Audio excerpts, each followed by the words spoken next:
but I think as much as anything, the people close to me who were rehabbing me, and actually understanding how much I could do and how much I could push myself was a big one. Okay. And I gather that your mindset for that first one is get through the rehab, do it really well, and back on to games? Yeah, it is. So mindset was that, but at the same time, coupled with missing out on the premiership, for me it was get back the next season and play in the premiership the following season. So 9 months was what we aimed for, 9-ish months. 9 was the very earliest, and that would land us midway through the season. So it would give me plenty of time to get form, to feel comfortable and get right come final. So that was the goal, and we had still had a very good team. So in terms of winning the premiership or missing out on another one, I definitely thought there were a real chance to be right back up there. And so you do the first lot of rehab, and the knee's good to go. Yep.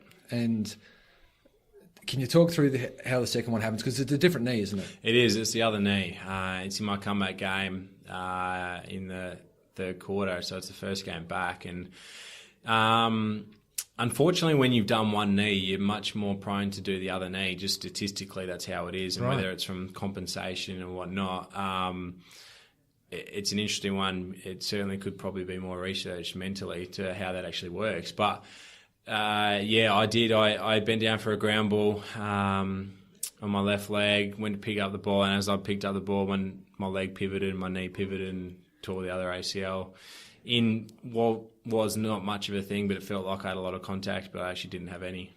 Right. Okay. So just digging into that a little, was it a contact or was it a compensation? What was your thoughts on? No. So it at the time felt like I had been pushed from behind, but watching the footage back, I actually wasn't touched. So that was quite a bizarre thing for me to see. But it was a really interesting one. I had my knee and my left leg out in front of my body down to pick up a ground ball. So I was in a vulnerable position, but at the same time, you've done that movement so many times that it shouldn't go.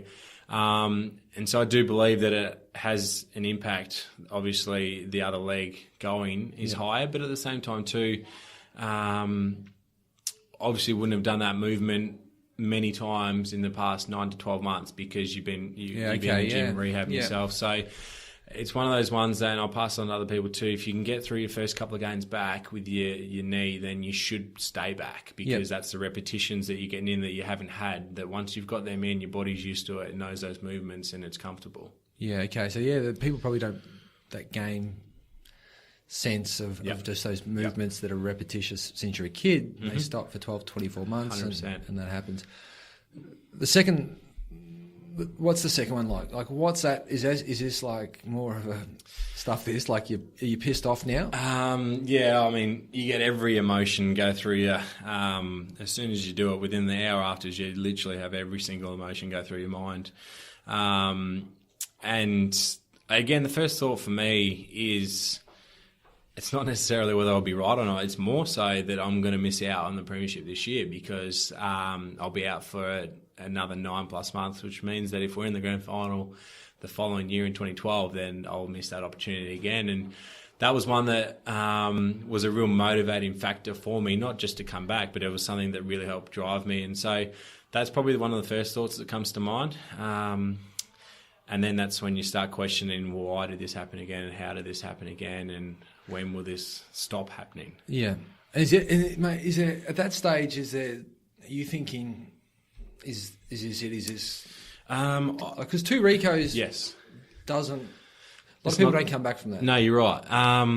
It's an interesting one. I never actually thought that, and I think that's because of the belief that I had instilled in me from the footy club, from my physios, coaches, other players, but also probably from mum and my family, to be honest, and having that self-belief was a massive one. And I actually thought every time I will come back from this. So I more so was concerned about missing out again rather than, I guess, the 9-month rehab. Okay. And where'd that belief come from? Like, where's that belief? Because I gather that's not with every player that does 2 Ricos. Like, where is that just because you're, again, I think you're at the sweet spot where you're still, how old are you when you do your second one? 24, I'm still 20. Yeah, 20. Yep. So you still got 10 years, Yep. 14 years of footy potentially. So you're not at the end of your career. No, you're not. And I think a little bit of immaturity in that as well, I think, is that 20 years of age, although I've done 2 ACLs, there is still that little bit of feeling of bulletproof there that Which is probably a good thing. Which is a great thing.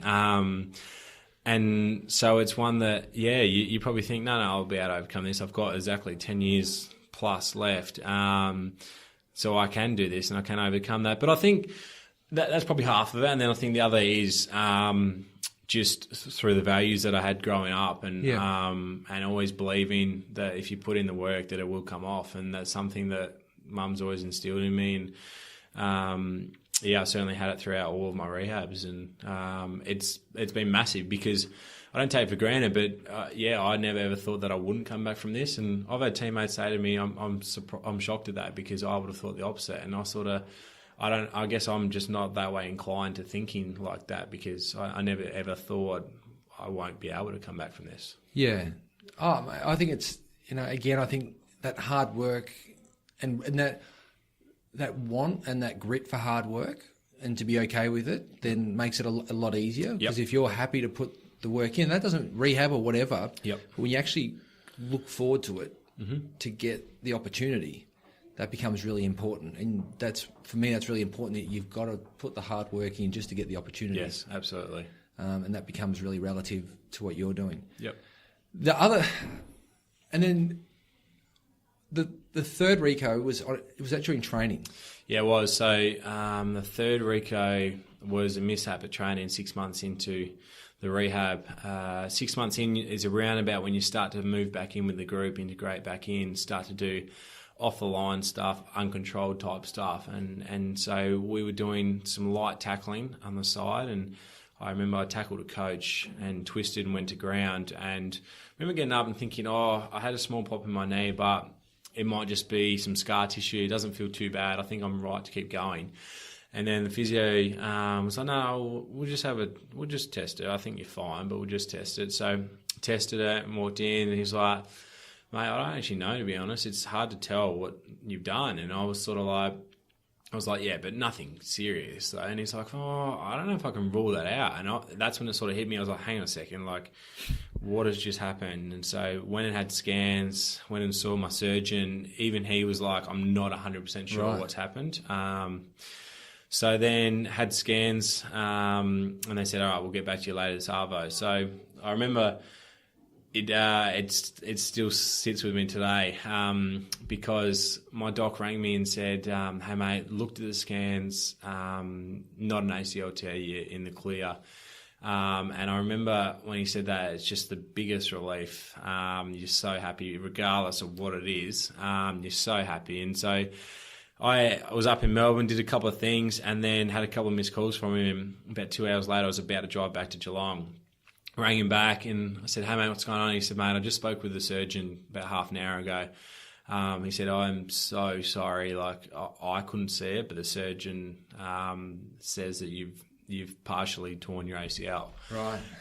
And we're probably going to need to do surgery and we'll go from there. And I just remember thinking, like, how, like, and you just shattered. And remember driving back to Geelong, it's the worst drive I've ever done because you're just so emotional and like you're in shock for one, but at the same time too, I remember thinking, I don't want to tell anyone. I don't want any of my teammates to know. I don't want Mum to know. I don't want any mates to know because I didn't want anyone else to feel flat because of my situation. And so it was a really difficult one, and I don't think I called anyone on the way home because you'd feel like you've let everyone down again. So that was one that was tough to comprehend. So,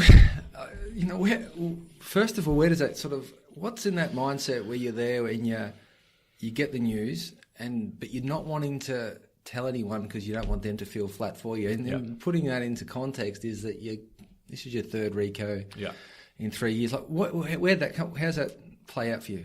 Yeah, I mean, it's a really tough one because you fight and battle with yourself over the whole situation and how it's happened and how you're going to overcome it, and then, but at the same time too, like, you don't want to speak to anyone about it because you know how much support people have given you through this whole thing that I genuinely felt like I'd let everyone down again by getting injured again. And it sounds silly, but I do. I remember thinking maybe I can do the rehab without telling anyone.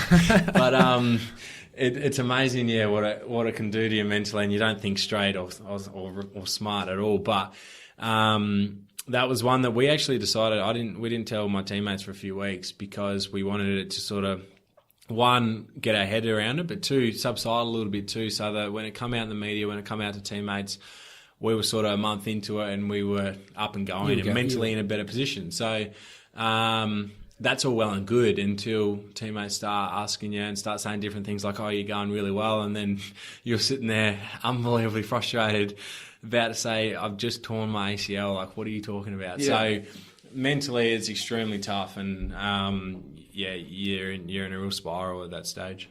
And how throughout the rehab and the reconstructions, what's that relationship like with the teammates? Because again, having played a bit of footy, there's a bond you create at training and just from mates, but there's also this connection that you get when you only play. Yep. You know, those moments that you share in the heat of battle. Mm-hmm. And again, you've got 3 years where there's another 18 guys that you've actually never played with. Yeah, correct. So you haven't formed those relationships or those bonds on the field. You might know them off the field. Yep. So what was that like? Yeah, it's spot on. It's extremely difficult. It's extremely difficult for a number of reasons, and a couple of the ones that stand out are you actually never train with them or never are out in the field doing what you both love together. So that then brings a lot of frustration, but a lot of lack of understanding as well. So you're doing your rehab off to the side. They're obviously training as a group. So you actually do a lot of things in isolation. And so I remember being frustrated at times with teammates because I thought they have no idea what I'm going through. And only later probably in my rehabs did I realise that there's no way for them to understand what I was going through because they haven't been through it. So there's no way that I could expect that. And you're at that stage, you're sort of wanting them to actually get a feel for actually what this is like. Yeah, I think when you're really struggling and depressed, you're probably thinking that their life's so good and so easy that they don't realise how good it is, and that's more so, I guess, the struggles in yourself, the reason why you're thinking that, and so I did battle with that at times, and I remember speaking with a couple of mates about this who weren't at the club, and I said to them who'd done ACLs, I said, when do you struggle with your knees? And they said, occasionally Tuesday, Thursday nights when the boys are training, and on the weekend, if I go out and watch them play, then I'll be a little bit flat. I'm like, is that it? They're like, yeah, no, I'm all good during the week at work. And I'm like, yeah, interesting. I'm like, I struggle every single day because my work is... That's it. It's all day. So I'm reminded every single day, whether I'm at the club or whether I go to the supermarket and someone comes up to me and asks me about my knee, I'm reminded every single day and can't escape the fact that I can't do what I want to do. And so that is the biggest challenge in itself because there is no escape and no mental escape from that. And I guess when you have multiple setback after setback, that's when it just keeps driving that home. And it's one that I certainly got a lot better as I went through my rehabs and learned so much about myself and why I thought the way I did and why I struggled the way I did. But it's one that you can't prepare yourself for. And what were some of those things that you learnt, Mans, in terms of that, when you did get down, when you did start to feel really frustrated or lonely? Like, what were some of the, I know the first time we met was that you were coaching the under 14s at Newtown to give yourself that diversity and time away from the club. Things like that. What else was sort of taking place? Yeah, that was massive. I think I spoke with a lot of different people, but probably didn't really put myself out there, especially in my first couple of rehabs. And I remember a couple of reasons for that was, one, at an elite environment, and especially AFL football, you don't want to show any weakness. You don't want to show people that, okay, this is starting to get on top of me, I'm starting to struggle. You want to show that, no, I'm all good here, I'm fine, I'll be able to get through this. Which it is silly when you think about it, but that is very much the elite athlete's mindset, is I'm on top of things, I'm going okay. Is that shifting? Do you feel that's shifting? I do feel like it is shifting. I feel like what's shifting is probably players are now understanding that they can have outlets and have people to speak to about it. I think there's still that little bit of I'm not going to show weakness to teammates or to other people,